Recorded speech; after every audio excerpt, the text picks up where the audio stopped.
Today we are going to study about the class Osteochthyes. That is Osteochthyes, all bony fishes that included in the Osteochthyes class.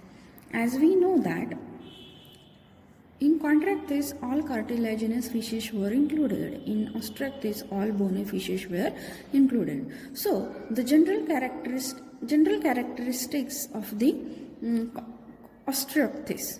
Okay.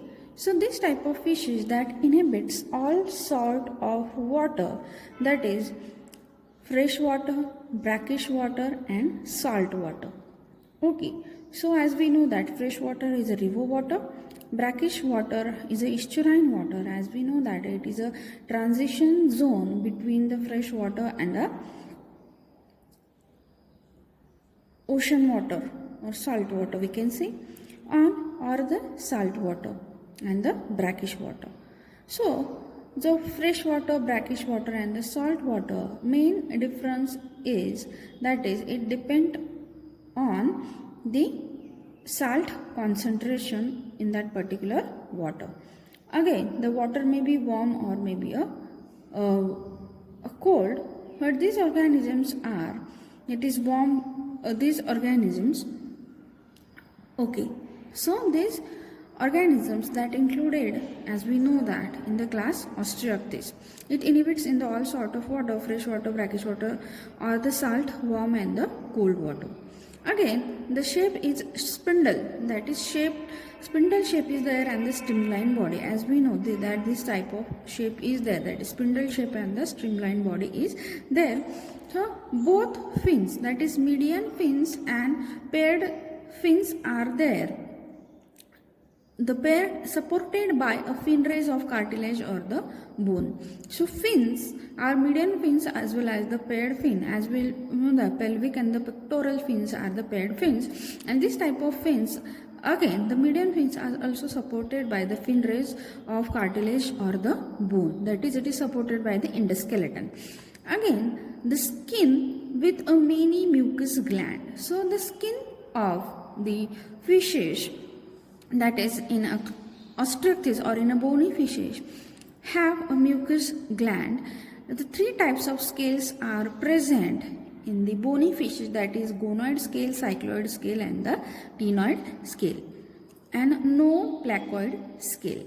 So these scales are divided on the basis of origin. That is, placoid scale have origin, that is epidermal and the dermal origin.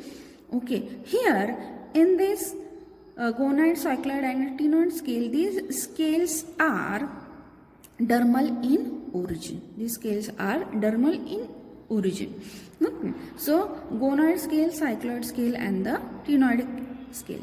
This placoid scales present only in the cartilaginous fishes. Okay, again endoskeleton. Endoskeleton, as we know that the endoskeleton that is made up of the bone, endos means bone and ichthyos means fish. So this is the main difference between the Chondroctys and the Osteochthyes. In Chondroctys, endoskeleton is cartilage. In Osteochthyes, endoskeleton is a bone.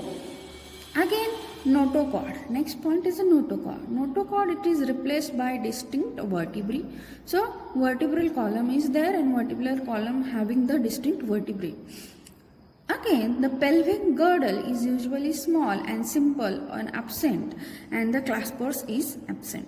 As we know that claspers present in the cartilaginous fishes for the transfer of the sperm, but in case of bony fishes the claspers were absent.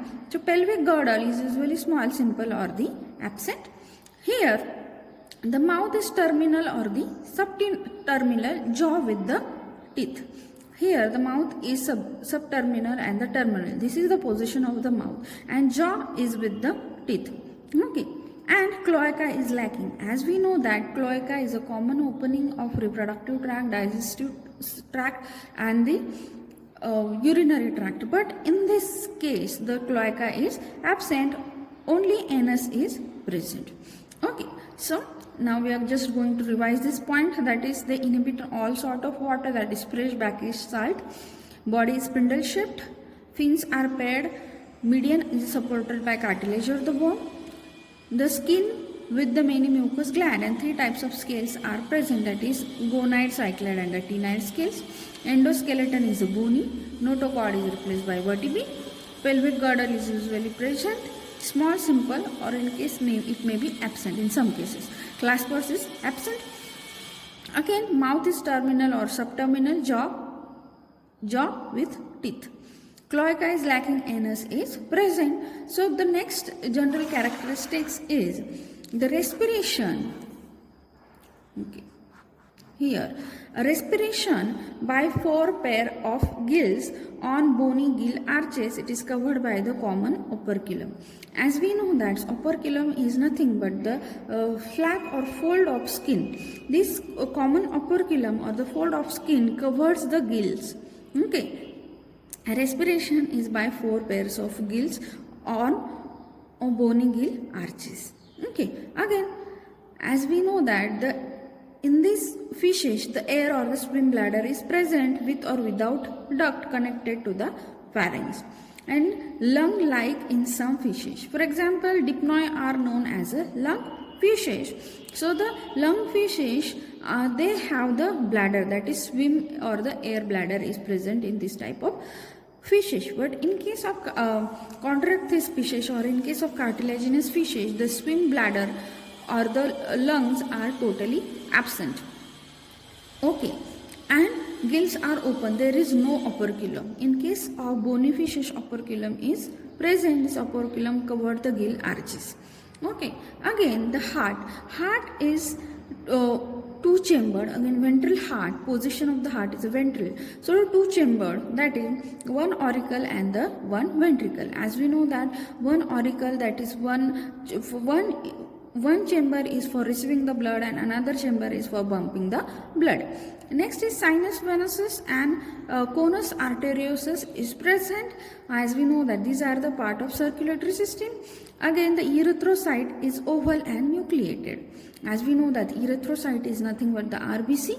The shape of the RBC is oval and it is nucleated in fishes. Again, these organisms are the poikiloid therm organism. Okay. Here, the adult kidneys are mesonephric and excretion is ureotelic. As we know that there are 3 types of kidney, that is pronephric, mesonephric and metanephric kidneys. But in case of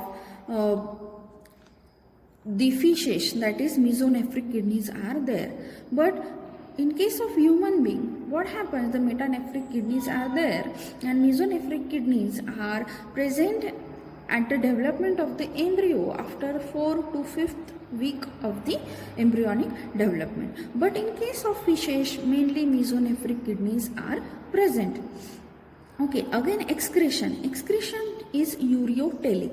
As we know that when the excretory product is urea, that time this excretion is ureotelic. Again, brain with very small olfactory lobes, small cerebellum, well-developed optic lobe and the cerebrum cerebellum. Again, the cranial nerves having the 10 pairs. Okay, brain is very small along with the olfactory lobe, small cerebrum and the cerebellum and the 10 pairs of the cranial nerves present.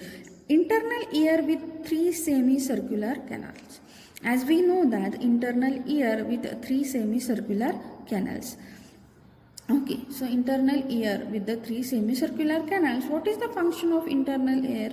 As we know that in case of human being, as we know that the internal ear having the fluid, and this fluid with the that balances the function of internal ear is balancing organ. Okay, so it balances that organism.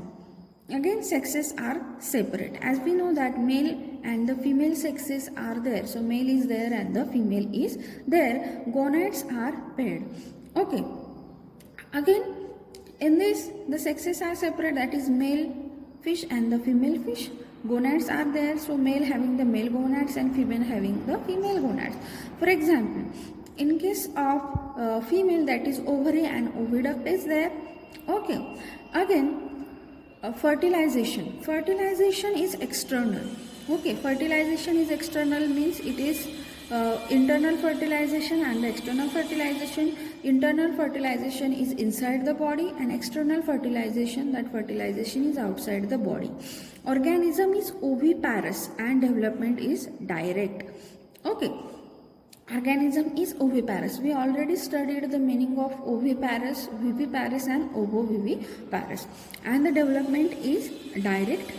As we know that when the development include the larval form, that development is known as indirect development. In case of insect, that is egg, larva, pupa in the adult. So this is the indirect development. When the organism exclude that stage, again the organism, the development is known as direct development and the organism is oviparous organism. Example is here the fishes Labiorovita and Catla. So thank you.